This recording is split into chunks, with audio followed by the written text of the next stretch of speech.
Now we are into the message portion of the service, and we are continuing our series in the people of God and the gods of people.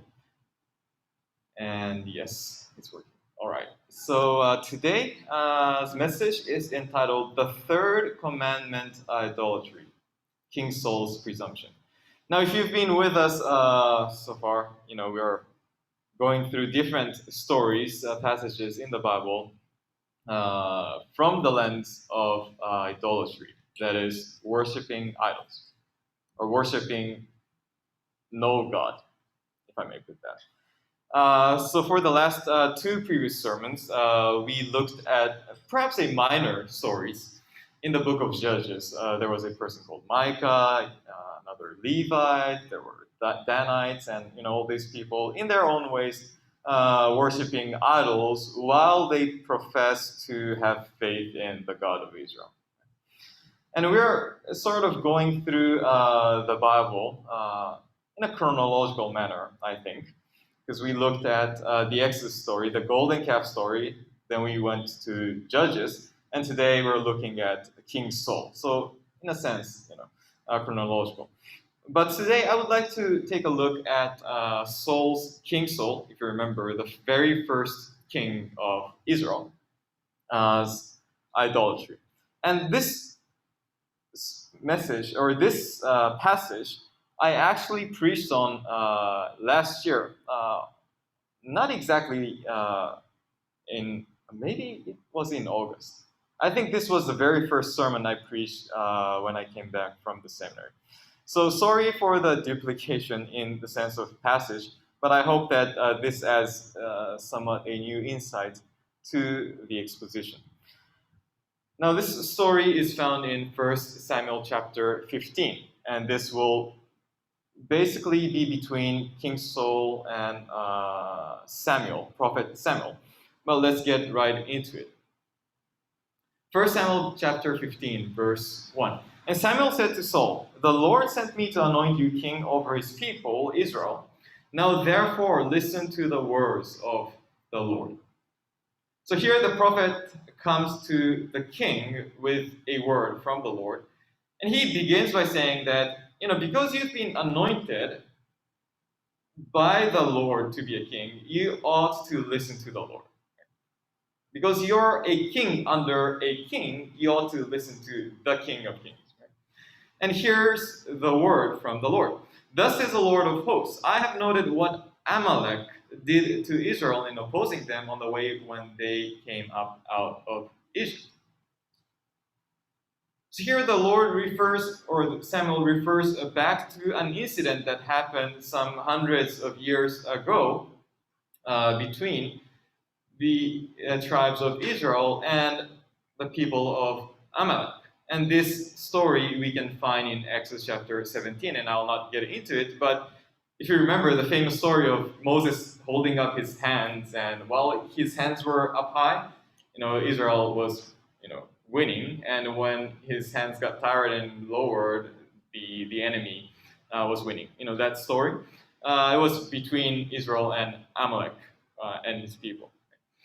And when this war was over with victory, in Exodus 17:14 it says, "Then the Lord said to Moses, write this as a memorial in a book and recite it in the ears of Joshua." Joshua was the successor of Moses.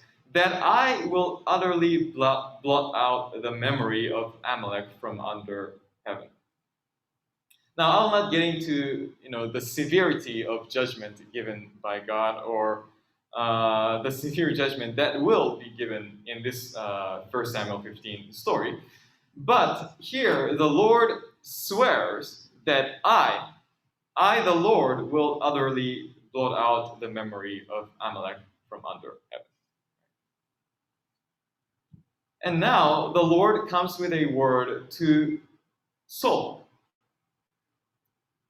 1 Samuel 15:3. "Now go and strike Amalek and devote to destruction all that they have. Do not spare them, but kill both men and women, child and infant, ox and sheep, camel and donkey."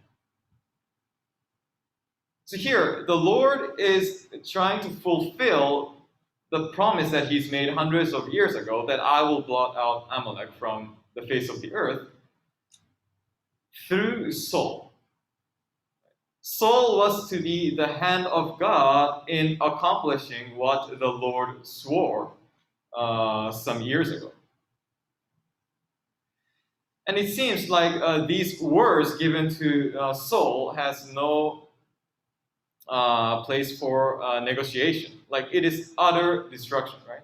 And I'll not get into the details of the word here of, to devote to destruction, but this is quite a peculiar term, signifying that these all things have to be devoted or set apart for the Lord. So, I'll just skip some verses, but Saul gathers up his people, makes an army, he goes to the people and makes war. And we see in verse 7, and Saul defeated the Amalekites from Havilah as far as Shur, which is east of Egypt. He just sweeps through and destroys the people. And as you can see, the destruction of the people is not the focal point of this chapter, actually. It just happens so seemingly easily and quickly, right? Just takes a few verses, they're just done. But then, here is the interesting turn in the story that takes place. In verse 8, it says, and he, Saul, took Agag, the king of Amalekites, alive, and devoted to destruction all the people with the edge of the sword. Now, remembering the words of the Lord, did he say anything about sparing the king's life? Not that we know of, right? The Lord just said, destroy everything, devote them to destruction, period. Right? But here, Saul, at his own discretion, spares the king and destroys everything else, all people. Right? And not only that, in verse 9 it says, but Saul and the people spared Agag and the best of the sheep and the oxen and of the fattened cows and the lambs, and all that was good, and would not utterly destroy them. All that was despised and worthless, they devoted to destruction. So in one sense, they carried out God's commission to devote everything to destruction, but except some things, right? Except all that was good, except the king, they devoted to destruction. Now, Old Testament scholar David Tsumura writes, Saul thus interpreted the command of the Lord in his own way, and this is what Tsumura says, that was the root of his problem. Now, just to make clear, everything is interpretation, right? And I'll not get into a philosophical discussion of what is knowing and all that, but everything is interpretation. But the problem with Saul is that he interpreted the command of the Lord in his own way, right? Not really paying attention to what the Lord's intention was behind giving that command. And perhaps to specify that his own interpretation, Old Testament scholar, another scholar, Bergen writes, they did not totally disregard the Lord's command. Right? If you remember, they partially obeyed the Lord's command, right? They did not totally disregard the Lord's command. Whatever they did not want for themselves, they obediently gave over to God's annihilating judgment. Whatever they saw as not needed for themselves, they carried out the Lord's command. They were obedient as far as their interest aligned with the Lord's interest. So Bergen writes, this self-serving selective obedience, now I like that word, this self-serving selective obedience by both Saul and those under his command represented an early attempt, repeated countless times throughout history, to pursue gain under the guise of serving God. So Bergen sees this even today. But in any case, they were obedient to a certain extent. And this began with a way of interpreting what the Lord said. And I think there's the danger looming when we come to the words of the Lord, then I think we will see some affinities between our interest and the Lord's interest, right? And it is easy to go to the extent of our interest in obeying the Lord's commands. And it may be difficult to go beyond that. And for these people, as well as Saul, they were fine with being obedient to the Lord as far as they saw fit for their concerns, but not further, and thus self-serving, selective obedience. But in any case, the story continues, and here the scene is shifting to Samuel, the prophet. In verses 10 to 11, the word of the Lord came to Samuel, I regret that I have made Saul king, for he has turned back from following me and has not performed my commandments. And Samuel was angry, and he cried to the Lord all night. So in the Lord's eyes, that was a disobedience, right? In the Lord's eyes, there is no selective obedience. It is just obedience or disobedience. And in his eyes, Saul didn't follow. And Samuel rose early to meet Saul in the morning. And it was told Samuel, Saul came to Carmel, and behold, he set up a monument for himself and turned and passed on and went down to Gilgal. Now, we are not explicitly told what kind of a monument he built for himself, but it seems that he was just doing what every other kings of the nations do when they win victory over war. They just commemorate their victory by setting up a monument. And if you look at Saul's actions, and Saul's and his people's actions, it is just common in those day and age. It is common that the king would take captive of the enemy king, brings him back to his own people, and executes the king before his people. It is just a show of power. And to, get spoils from the enemies, it is just common for other nations to do, right? I mean, you're, after all, the winner. You can take whatever you want. And so for Saul to do all these things, he was not doing something strange compared to other nations. He was just doing what a victor would do.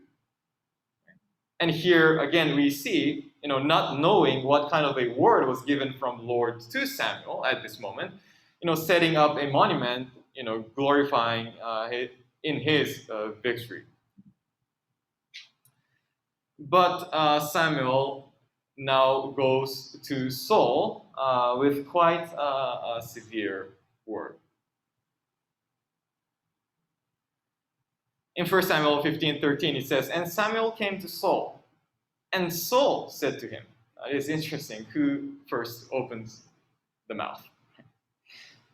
Saul doesn't ask why Samuel came or anything like that. Saul just goes ahead and say, Blessed be you to the Lord. I have performed the commandment of the Lord.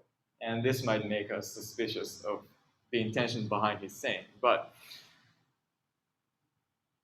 the very first, if he has done so, why would he say this? But in any case, the very first thing he says is that I've done what was commanded by the Lord.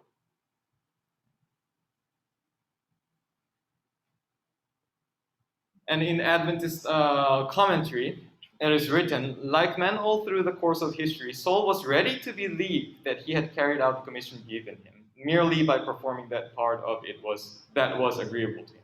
Now, this latter part I've already emphasized, right? Saul and his people were performing the part that was agreeable to them. But what I find interesting about this comment is that not only that, but this part where it says, Saul was ready to believe that he had carried out the commission given him merely by performing partially. And this is interesting because Saul had seemingly no conflict within his conscience. Like, he was ready to believe that I had performed what God had ordered me to do. He was not really, he was quite ignorant that he was only partially obeying the Lord's command and that he was displeasing the Lord as well as Samuel. So there's a sort of like self-convincing or self-deception maybe going on in Saul.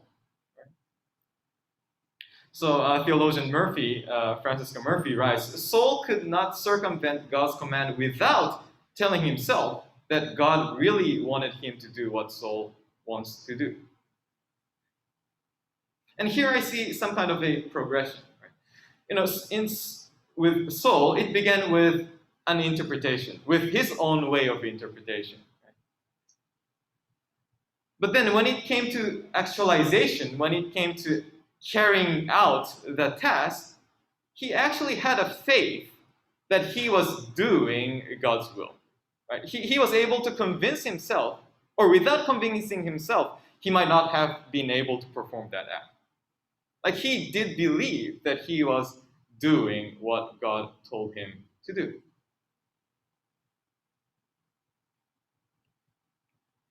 Now, to that declaration, Samuel replies with such an ironic and piercing words. In verse 14 it says, And Samuel said, What then is this bleating of the sheep in my ears and the lowing of the oxen that I hear? I mean, if you have obeyed the Lord's command, which was to devote everything to destruction, then why am I hearing cattle's, bleating and lowing?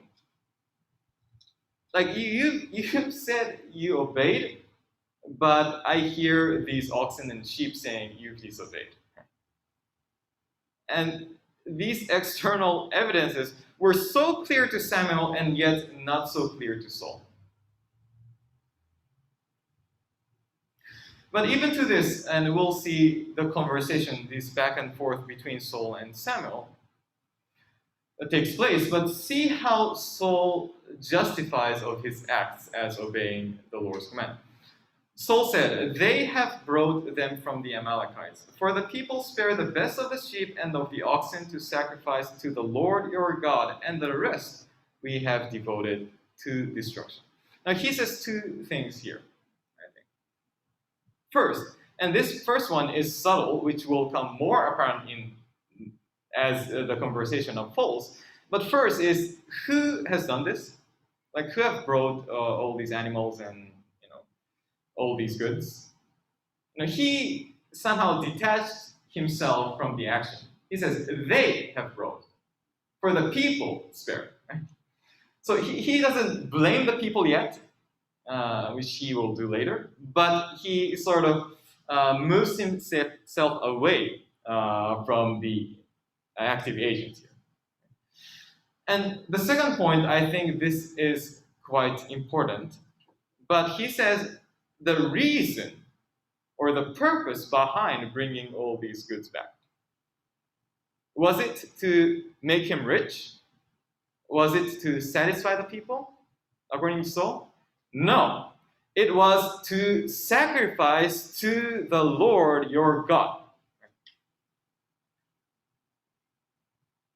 I have done all these things. The bleating you hear, the cattle that you see, they are not in disobedience to God, but to sacrifice to the Lord. These are for the worship of the Lord, he declares. And that was the way he justifies his act. This is for the Lord, therefore it is allowable. And to this Samuel says, Stop, I will tell you what the Lord said to me this night. And he said to him, Speak. And Samuel said, Though you are little in your own eyes, are you not the head of the tribes of Israel? The Lord anointed you king over Israel. And the Lord sent you on a mission and said, Go, devote to destruction the sinners, the Amalekites, and fight against them until they are consumed. Why then did you not obey the voice of the Lord? Why did you pounce on the spoil and do what was evil in the sight of the Lord? So Samuel basically reminds him of the mission that was given him. But again, to this, Saul says, in verse 20, and Saul said to Samuel, I have obeyed the voice of the Lord. Like he's quite strong in his faith that he has obeyed the voices of the Lord, right? I have gone on the mission on which the Lord sent me. I have brought Agag, the king of Amalek, and I have devoted the Amalekites to destruction. He seemingly sees no conflict there between the Lord's command to destroy everything and bringing Agag back. And this probably is because, as we will see in the later part of the story, Saul's intention was probably to kill Agag before his people. Okay, it was not Saul's intention, even not Saul's intention to, spare Agag for the rest of his life. No, Saul's intention was to kill Agag before his people, so that he would show his power, so that he would get a good name before his people. And that probably was why he was able to convince himself that he was still obeying the Lord's command to destroy everything, because in the end of the day, he will destroy Agag. And furthermore, he sort of repeats this, but the people took of the spoiled sheep and oxen, the best of the things devoted to destruction, to sacrifice to the Lord your God in Gilgal. So again, he says that all these goods will be sacrificed to the Lord. So you see Saul's interpretation of the Lord's words? Saul is saying, yes, I have obeyed the Lord, and I will obey the Lord by destroying even the king and all the goods. But not yet. He has no contradiction in his mind, because everything will be devoted to destruction, but not yet. Before, I have to do all this before the people to make my name great. I have to be accepted by the people, and we'll see in the later conversation that he truly cared about how people accepted him. So until the king, as well as the goods, will accomplish a certain intention that Saul had, they couldn't be destroyed yet. And I hope you understand Saul's logic here. Like, he is not completely illogical, right? He can justify himself by saying all this, that they will eventually be devoted to destruction, right? He just wants to put his own wish within God's wish. He wants his interests to be met through God's interests. He's trying to kind of like stretch the Lord's word without acknowledging what the Lord wanted him to get at.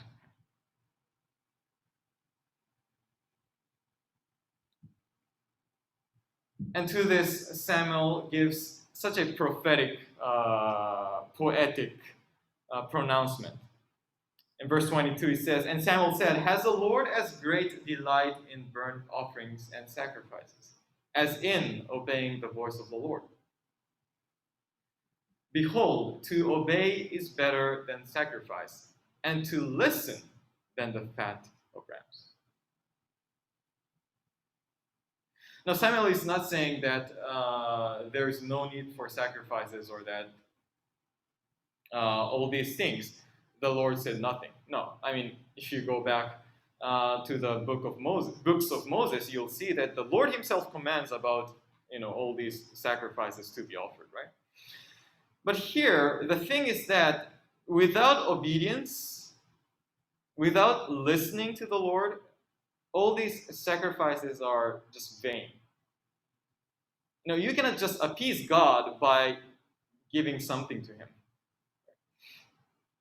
We don't offer animal sacrifices today, but it could be offerings, or it could be, doing church office, or whatever that could be that you consider as sacrifice to the Lord. It's meaningless unless you are actually obeying and listening to the Lord. And Saul missed that. Saul thought that as long as I offer all these goods burned up to him, the Lord will be satisfied. the Lord will somehow be, kind enough to accept this time frame that Saul is proposing. But Samuel says that is not the case. And Samuel continues, "For rebellion is as the sin of divination, and presumption is as iniquity and idolatry. Because you have rejected the word of the Lord, he has also rejected you from being king." And since this series is about idolatry, I'm more interested in the second line here. Presumption is as iniquity and idolatry. It's quite a strong word, isn't it? I mean, presumption is like an iniquity. It's like a sin. It is an offense. But not only that, being presumptuous is also like being idolatrous, Samuel says. And why is that? Well, Joyce Baldwin writes, "No ceremonial can make up for a rebellious attitude to God and his commandments, because obstinate resistance to God exalts self-will to the place of authority, which belongs only to God. And that is why it is as bad as divination and tantamount to idolatry, for another God, self, has usurped his place." And this is the subtleness of Saul's idolatry, right? I mean, he didn't build or create any of the carved images that we think of as idols. Right? He didn't do that. I mean, he didn't do something like Micah or the young Levite or the Dennis did. It is much, much more subtle. It is more implicit. And why is it subtle? Why is it implicit? Why is it difficult to see? It is because subtly, within himself, Saul placed himself higher than the Lord. It is because it happened within his heart, it is difficult to see through. But that, in fact, was idolatry, as Samuel pronounces. Your rebellion as well as your presumption amounts to idolatry. And once Saul heard that now he's being rejected as a king because he has rejected the Lord's word, finally he go on full apology, but with some excuses. And let me just read it. "Saul said to Samuel, I have sinned, for I have transgressed the commandment of the Lord and your words, because I fear the people and obey their voice." So he finally comes out, and whether he's being honest here or not, I do not know, but he at least says that it was the people. "Now therefore, please pardon my sin and return with me, that I may bow before the Lord." Now, I think I'll just leave it to you to read the rest of the chapter and not get into all these back and forth between Saul and Samuel.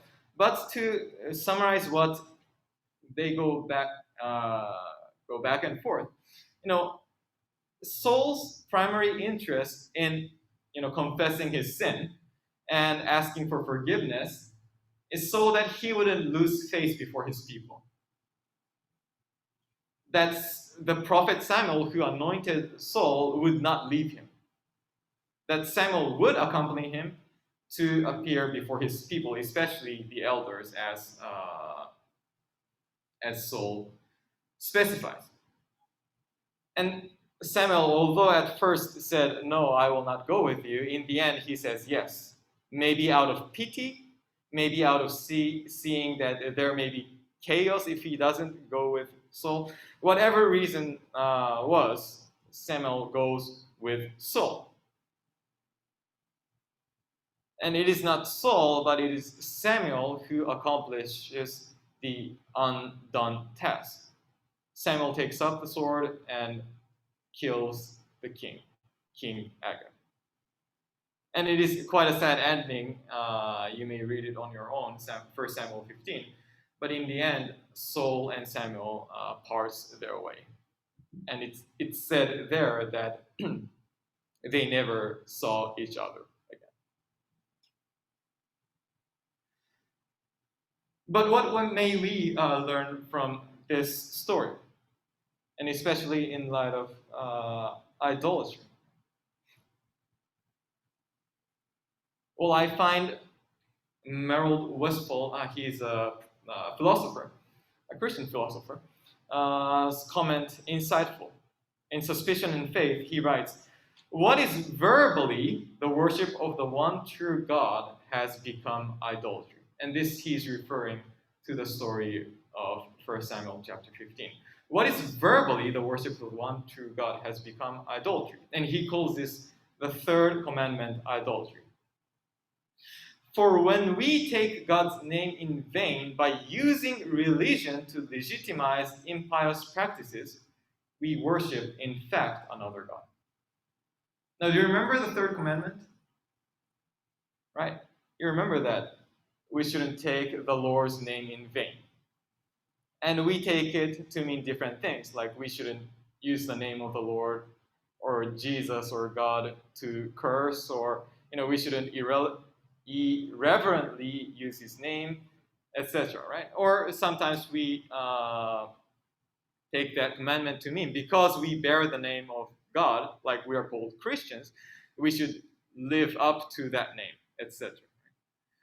But I think Westphal's take on the third commandment and his making tie between third commandment and idolatry is insightful as well as precise according to this story. For what Saul did in taking God's name was essentially idolatry. He said, all these things I sacrifice to the Lord. And he thought that by using the Lord's name, by saying, this is for the Lord, this is to worship the Lord, he was able to justify, he was able to legitimize his own acts of disobeying the Lord.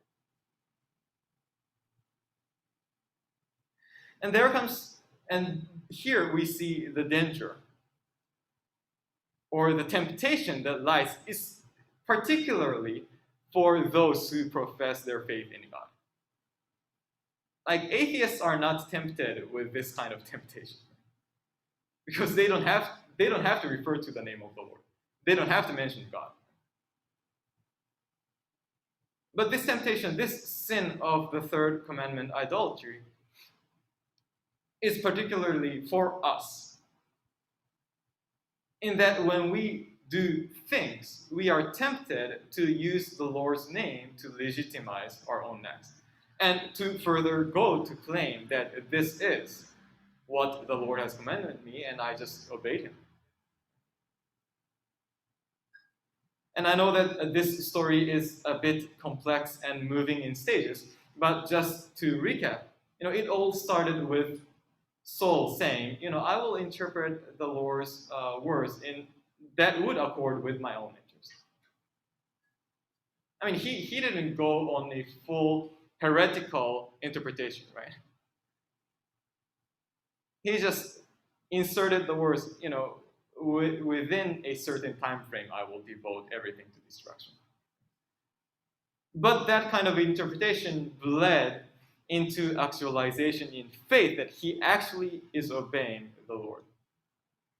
And in the end of the day, when he was confronted as being disobedient to the Lord, he was able to use the name of the Lord to say, I have obeyed in disobedience.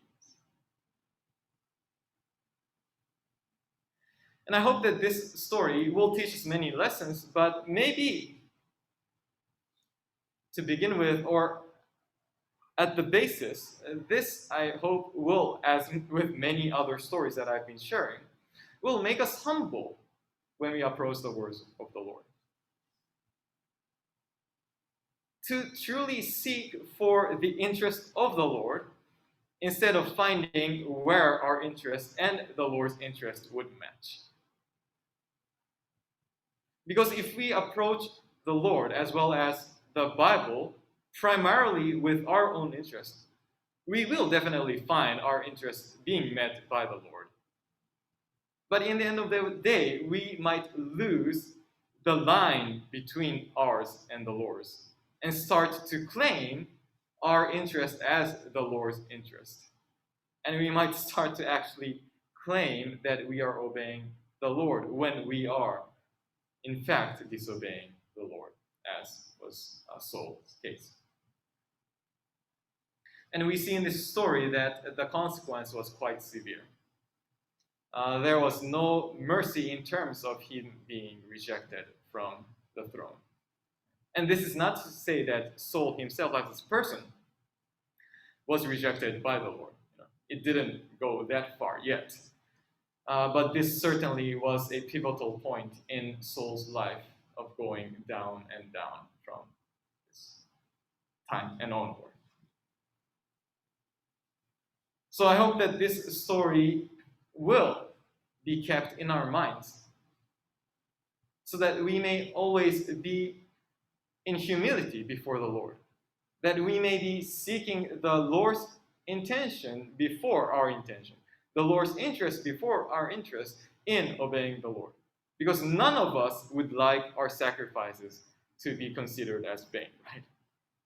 And I believe that every one of us are making some kind of sacrifices to the Lord and to the church. And yet, I would like us at this moment to invite you to pause and think that all those sacrifices may not be a substitute for us to listen and to obey the Lord. So may this story be an invitation for us to truly attentively attend to the Lord in submission and in obedience. Let us pray. Our Father in heaven, we thank you for this such an acute story of Saul and Samuel. And may this story make us sober. And may this story help us to see ourselves better in your light. And yes, it is sometimes difficult, as we can see from the experience of Saul. He might have genuinely believed that he have obeyed you. He might have self-deceived. But it is our prayer that if we may be tempted to do so, or if we are drawn to that point, you would help us to always be humble, not to be presumptuous. So that we may be able to truly keep the third commandment without being idolaters. We thank you for giving us your words. Such a deep yet straightforward word of yours. It is our prayer that instead of conforming those words to our wishes, those words may shape us in your image. In Jesus' name we pray.